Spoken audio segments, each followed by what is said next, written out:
Жеке және топтық психотерапия негіздері. Қазіргі уақытта психотерапияның маңызды салаларының бірі ол арт-терапия болып саналады.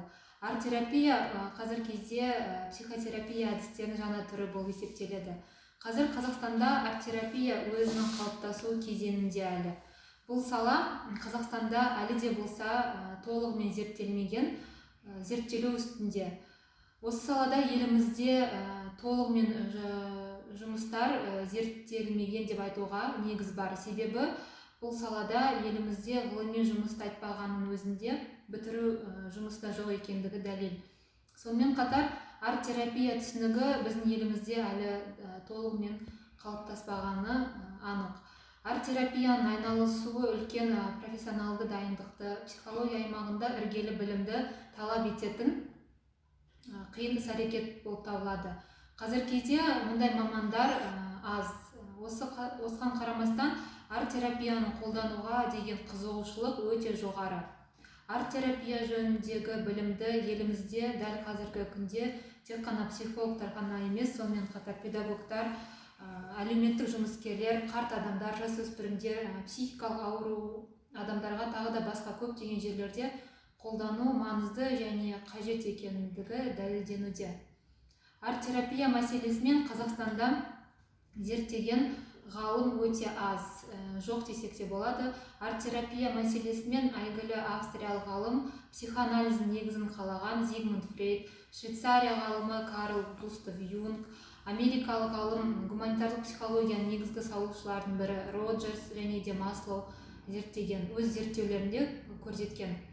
Қазіргі таңда арт-терапия ғылымын американдық Ноумбарк, Крамер, Гант секілді ғалымдар, ресейлік ғалымдардың ішінде Копытин, Медведева, Левченко, Комиссарова, Сусина, Лебедева сияқты ғалымдар өзінің көптеген үлестерін қосып, еңбектерін жазып, соған орай қорқыныш, үрей, мазасыздық жағдайларына әсерін тигізіп отыр.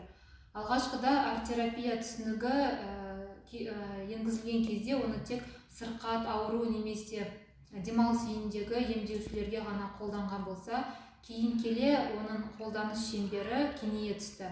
Яғни бұл дегеніміз арт-терапия адамның шығармашылық жағдайын дамытып қана қоймай, сонымен бірге адамның бойындағы ресурстардың мүмкіндігін түсініп, ашуға да жағдай жасайды деген сөз. Мұнда адамның шығармашылық әрекетіндегі әсемдігі емес, сол кезеңдегі басынан өткен сезімдер, көңіл күйі, қобалжулары, үрейлері және тағы басқа сол сияқты сезімдерді, бейнелерді жеткізу болып табылады.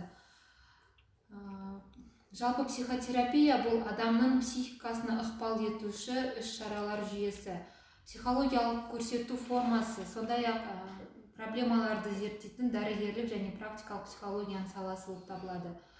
Психотерапияны шартты түрде психологиялық құралдармен адамдардың жеке психикалық және психосоматикалық аурулары мен бұзылыстарын емдеу мен айналысатын дәрігерлік психотерапия және де дені сау адамға бағдарланған және оның психологиялық қиындықтарын жеңумен айналысатын дәрігерлік емес деп бөледі.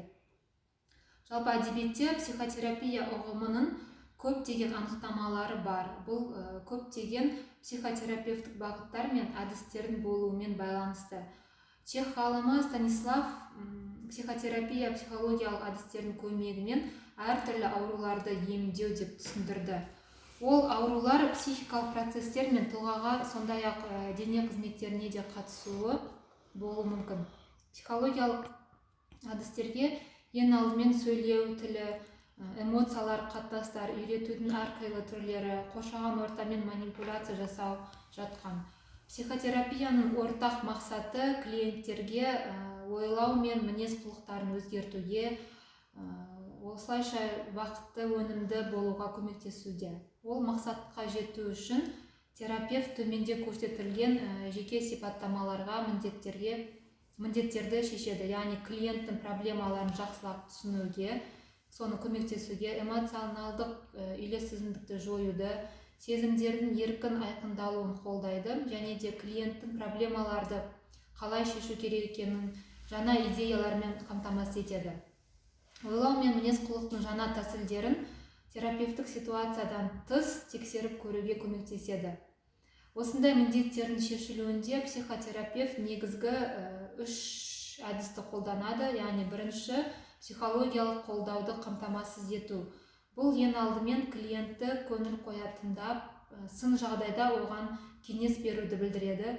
Қолдау клиенттің күші мен іскерліктерін сезініп пайдалануға көмектесуге анықталады. Ал екінші, бейімсіз мінез құлықты жою және проблеманы шешудің бейімді жаңа тәсілдерін қалыптастыру. Үшіншіден, клиенттің өзіндік ашылуына, инсайтқа жетуіне, яғни мотивтерін, сезімдерін, дау-дамайлары мен құндылықтарын жақсырақ түсінуге ықпал етеді. Рационалды терапия деген бар. Бұл психотерапияның клиентке көзқарасындағы қисынды қателерді көрсету арқылы оның түзетуге бағытталған әдіс.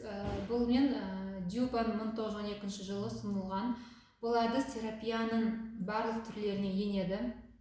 Рационалды психотерапияның негізгі формалары бұл түсіндіру, яғни ол аурудың негізін, пайда болу себептерін талқылау және аурудың нақты көрінісіне жету. Екінші, көндіру, яғни ауруға деген эмоционалдық қатынасты түзету, жеке дара ұстанымдарын модификациялау болып табылады. Келесі, қайта бағдарлану. Бұл ауруға қатысты ұстанымдарда тұрақты өзгерістерге жету болып табылады. Келесі, психогейка. Науқас үшін аурудан тыныс жағдайларда жетістіктерге қалыптастыратын неғұрлым кең ауқымды қайта бағдарлану болып табылады. Келесі, логотерапия. Бұл клиенттің қарым-қатынастағы ерекше эмоционалды ахуалын, тұлғаның құндылығын мойындаудың, сонымен қатар қалыптасқан жағдайға байланысты жаңа мағынаны іздестіру қабілетін есебінен адамның ішкі әлемінің өңделуіне бағытталған әдістердің кешені. Бұл әдісті Франкл ұсынған болатын.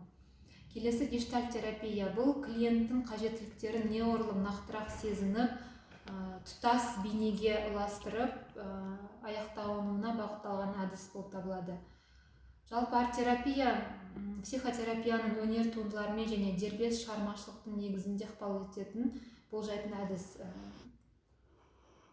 Арт-терапия басқа да көптеген терапевтік әдістер сияқты өзінің тамырымен тарихта кеңінен таралған. Ежелгі өнер, көркемдік бейне пәні тек қана сәндік емес, сиқырлық қызметін де орындаған болатын. Арт-терапияның мақсаты бұл кез келген адамзаттың шығармашылық үрдісінің, тұлғалық өзін-өзі ішкі жан дүниесінің қорқыныштар мен мазасыздықтан арылуға әсерін тигізген. Осы мақсатта жүзеге асыруда Берел мұражайында жеке және мүмкіншіліктері шектеулі балалардың жұмыс жасауына арналған арт-терапиялық шеберхана ашылғандығын айтып өткен. Ұйымдастырылған арт-терапиялық кеңістік бұл жұмыс жасауға арналған үстелдермен, орындықтармен, мольберттермен және көркем фильмдерді көруге арналған көгілдір экранмен жабдықталған болатын. Балалардың өзіне өзі сеніп, шығармашылық қабілеттерінің, қызығушылықтарының артуына барлық жағдайлар жасалған. Арт-терапиялық сессия мүшелерінің қолдан жасаған шығармашылық бұйымдары арнайы қабырғалардағы сөрелерге қойылған болатын.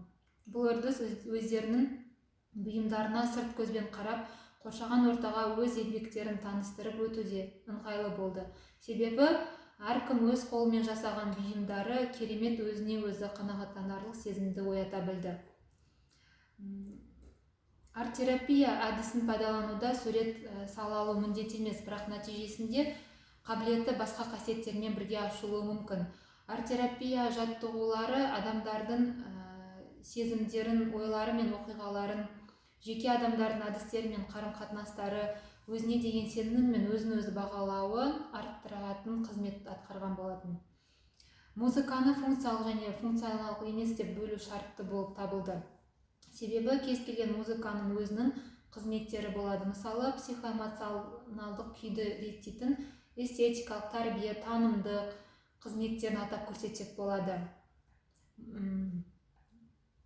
Психотерапияда музыкалық шығармаларды қолдану бірнеше кезеңнен жүзеге асырылады. Бірінші кезең бұл басты міндеті жоғарыда айтылып өткендей, студент қандай эмоционалдық қалыптан шығарылып, қандай эмоционалдық қалыпқа келу керек екендігін анықтау болып табылады. Бұл жерде психикалық қалыптар адамның нақты іс-әрекетімен байланысты болатыны басшылыққа алынған болатын.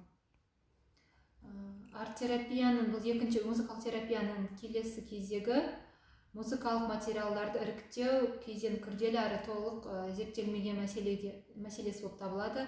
Кейбір зерттеулерде музыканы адамның тұлғасының рухани дамуына ықпалын ескермейді.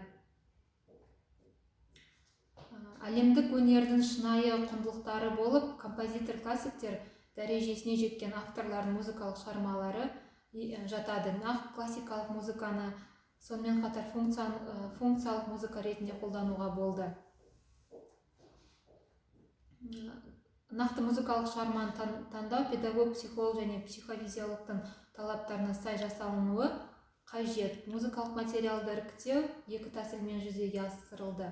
Бірінші тәсіл бұл терапияны жүргізуші маман әлемдік музыкалық әдебиеттерден біліміне сүйеніп және музыканың эмоционалдық мазмұнын қабылдау критерийлерін басшылыққа ала отырып міндетке сай музыканы іріктеді. Ал екінші тәсіл бұл музыка маманы музыкалық шығарманың эмоционалдық мазмұнының сипаттамасының алдын ала дайындайтындығын нақтылап айтқан. Үшінші кезең оқу тәрбие үдерісінде музыкалық терапияны пайдаланудың келесі мәселесі музыкалық материалдарды тиімділігін тексеру болып табылды. Жалпы жеке және топтық психотерапия негіздері сабағында осы мәселелер қарастырылады.